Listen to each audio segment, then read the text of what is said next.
Action.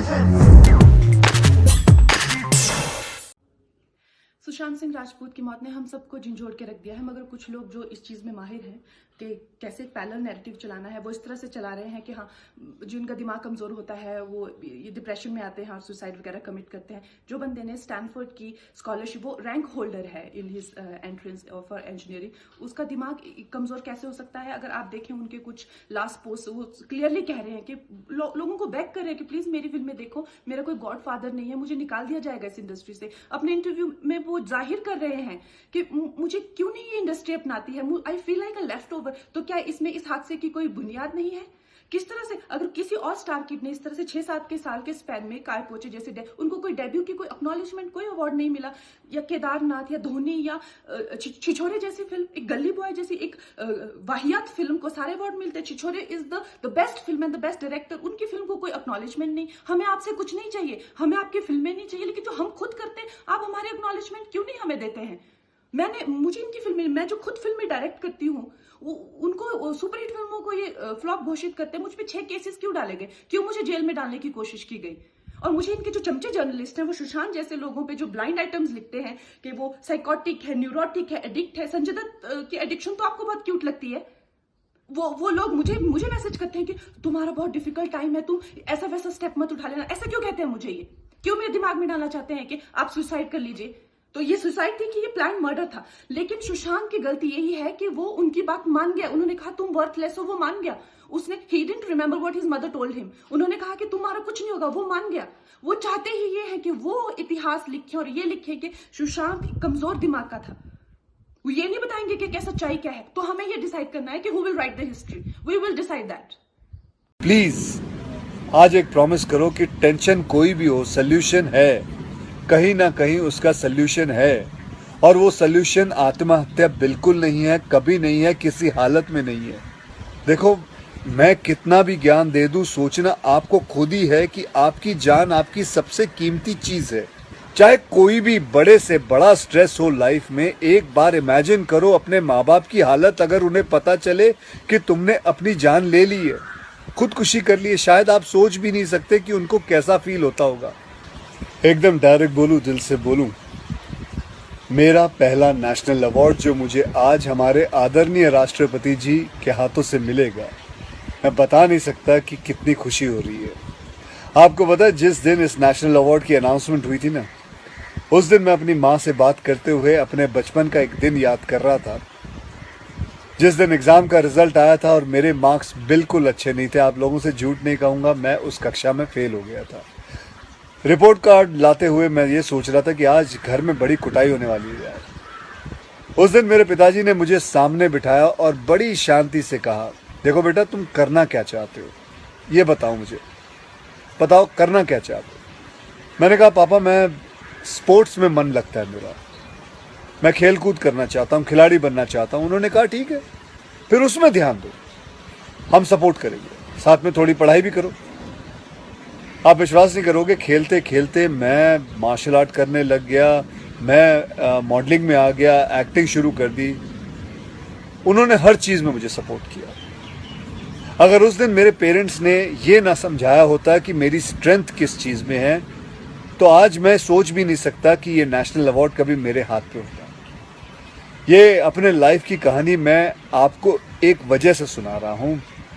कुछ दिन पहले अखबार में मैंने पढ़ा था कि एक आईआईटी के स्टूडेंट्स ने फांसी लगा के आत्महत्या कर ली, स्ट्रेस में था पढ़ाई के लिए। उससे कुछ दिन पहले मुंबई में एक मैनेजमेंट स्टूडेंट ने एक 5 स्टार होटल के रूम से छलांग लगाकर अपनी जान दे दी, एग्जाम में फेल हो गया था। मैं कहीं ये भी पढ़ रहा था कि करीब 8 लाख लोग हर साल वर्ल्ड में अपनी जान खुद ले लेते हैं, और उसमें तकरीबन 1.5 लाख लोग सिर्फ हिंदुस्तान से होते हैं। और यंग लोगों में आत्महत्या के सबसे बड़े कारण जो होती है, वो होती है पढ़ाई या फिर रिलेशनशिप का स्ट्रेस। क्यों? तुम्हारी जान एक एग्जाम के मार्कशीट से सस्ती हो गई है? नहीं। ऐसा क्या पढ़ाई कर रहे हो? इससे तो देश के लिए सरहद पे जाके जान लगा दो दाव पे। चाहे कोई भी बड़े से बड़ा स्ट्रेस हो लाइफ में, एक बार इमेजिन करो अपने माँ बाप की हालत अगर उन्हें पता चले कि तुमने अपनी जान ले ली है, खुदकुशी कर ली है। शायद आप सोच भी नहीं सकते कि उनको कैसा फील होता होगा। मान लिया कि आपका स्ट्रेस बहुत बड़ा है, पर इतने हल्के में मत लो अपनी लाइफ को यार। आपको पैदा करने वालों को जिंदगी का सबसे बड़ा दुख देके मत जाओ। और पेरेंट्स से भी यही कहूंगा, यही पूछना चाहूंगा कि कहाँ गए वो ज़माना, कहाँ गया वो ज़माना जब आप लोग अपने बच्चों के साथ डिनर टेबल पे बैठ के बातें किया करते थे, पूछा करते थे कि कैसा चल रहा है, आपके दोस्त कैसे हैं, पढ़ाई कैसी चल रही है। आज आपका बच्चा आपको अपना स्ट्रेस कैसे बताएगा जब आप भी अपने फ़ोन में आंखें गाड़ के बैठे हो और आपका बच्चा भी फेसबुक पे फ्रेंड्स ढूंढ रहा है। ऐसा क्यों होता है कि जब बच्चे को हाथ पांव पे चोट लगती है तो आप फट से डॉक्टर को बुला लेते हो, लेकिन अगर उसे दिमाग में स्ट्रेस हो तो हम बस एक लेक्चर झाड़ देते, कहते थे बेटा नो, थिंक पॉजिटिव बेटा, थिंक पॉजिटिव। मेंटल हेल्थ के लिए भी डॉक्टर या काउंसलर से हेल्प लेना उतना ही ज़रूरी है जितना और किसी तकलीफ के लिए। इसमें कोई शर्म की बात नहीं है।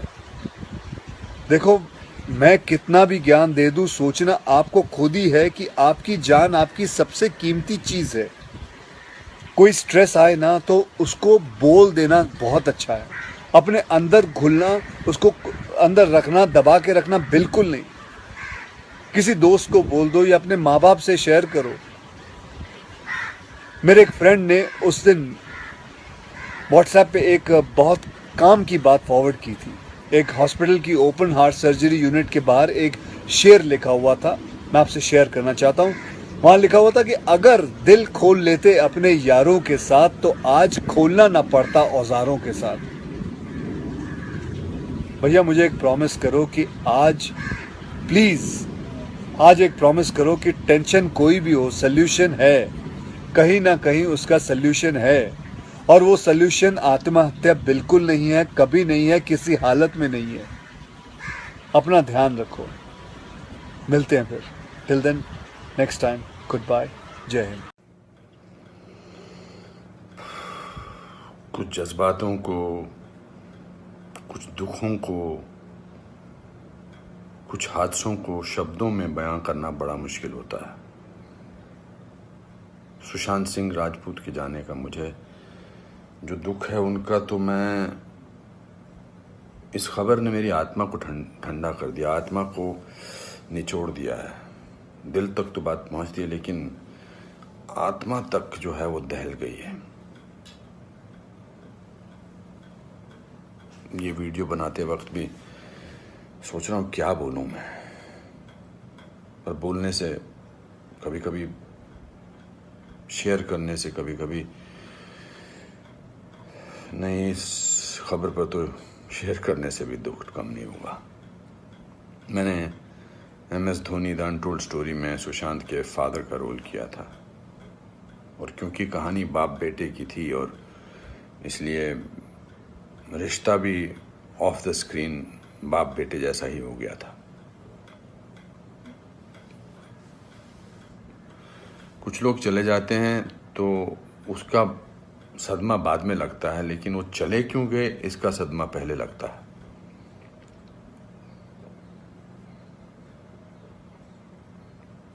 आई थिंक लोगों का एक दूसरे से बात करना बहुत ज़रूरी है। लोगों का एक दूसरे का दुख पहचानना बहुत ज़रूरी है। लोगों के एक दूसरे की तकलीफ़ को जांचना या तकलीफ़ को महसूस करना बहुत ज़रूरी है आज की दुनिया में। आज की दुनिया में हम बहुत ज़रूरी है कि हम सामने से पूछें कि क्या तकलीफ़ है तुझे, क्या अकेलापन महसूस हो रहा है, क्या महसूस कर रहे हो तुम मेरे दोस्त। क्योंकि जो जिस तकलीफ़ से जूझ रहा होता है उसका बयां वो खुद नहीं कर सकता, वो हमें पहचानना है। हम किसी भी इंडस्ट्री में हों, बार बार बोला जाता है फिल्म इंडस्ट्री में ये टेंशन है, फिल्म इंडस्ट्री में वो टेंशन है, इसका प्रेशर है। कोई प्रेशर नहीं होता। अकेलेपन का मैंने एहसास किया है अपनी ज़िंदगी में, और जब वो अकेलापन होता है तो सक्सेस कोई मायने नहीं रखती है, जब वो जो दुख की गहराई में इंसान की आत्मा, इंसान का दिल डूबा होता है, तो सक्सेस, पॉपुलैरिटी कुछ मायने नहीं रखती है। मायने रखता है किसी का आपको गले लगाना, मायने रखता है किसी का आपसे बात करना, किसी को आपकी बात सुनना, वो मायने रखता है। उसके घर वालों के बारे में सोच रहा हूँ सुशांत के, उनका क्या हाल होगा। मैं तो फिल्मी बाप था उसका, तो मैं इतने तकलीफ और दुख से गुजर रहा हूँ, तो उनके जो खुद के पिताजी हैं, उनके घर के बाकी जो मेंबर्स हैं, उनका क्या हाल होगा। 34 साल का लड़का, बहुत तकलीफ है। मैं बड़ा पॉजिटिव आदमी हूँ और इस लॉकडाउन में मैं बहुत पॉजिटिव रहा हूँ। मैंने अपने आप को बहुत संभाला है, लेकिन इस खबर ने तो मुझे झकझोर के रख दिया है। बहुत ही was very very positive, very energetic. Anupam ji ऐसे ट्राई करते हैं, अनुपम जी ऐसे ट्राई करते हैं। कभी मैं उसको कहता था यार शांत हो जाए यार प्लीज़। कहता नहीं आपने तो अपना करियर बनाना है, मुझे करना है। He will constantly keep rehearsing scenes with me, will spend time. बहुत ज़्यादा नज़दीक नहीं आ पाया मैं उसके, because the pressure of the shooting was there. We had to finish. We wanted to do that, and I wanted to give him space because he had internalized the role of MS Dhoni. So, but बहुत क्या बेमानी सा लगता है सब कुछ। तो मेरे दोस्तों, एक दूसरे को पहचानो, एक दूसरे का दुख दर्द। ऐसे ही पैंडेमिक ने, ऐसे ही हमारे हालात अजीब से कर रखे हैं। इस पूरे लॉकडाउन ने हमको अकेला कर रखा है। तो इस त्रासदी से, इस घबराहट से हमको समझना चाहिए एक दूसरे का दर्द, एक दूसरे की तकलीफ, एक दूसरे का अकेलापन समझना चाहिए और बढ़ावा देना चाहिए प्यार को, पॉजिटिविटी को, कंपैशन को।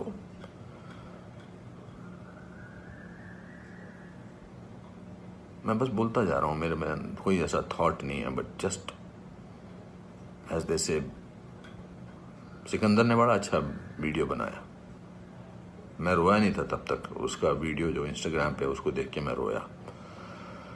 उसने कहा कि ह्यूमन बनना बहुत ज़रूरी है, ह्यूमन बनना बहुत ज़रूरी है दोस्तों। बहुत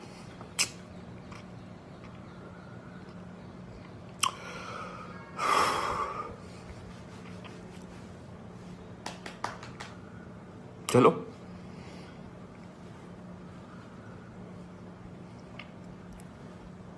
एक दूसरे को प्यार करो दोस्तों, एक दूसरे को समझो, प्यार का हाथ आगे बढ़ाओ दोस्तों, बहुत जरूरी है। वरना हम अकेले हैं, अकेले रह जाएंगे। एक अकेले इंसान को दूसरा अकेला इंसान मिले तो वो अकेला नहीं होता है। प्यार बांटो।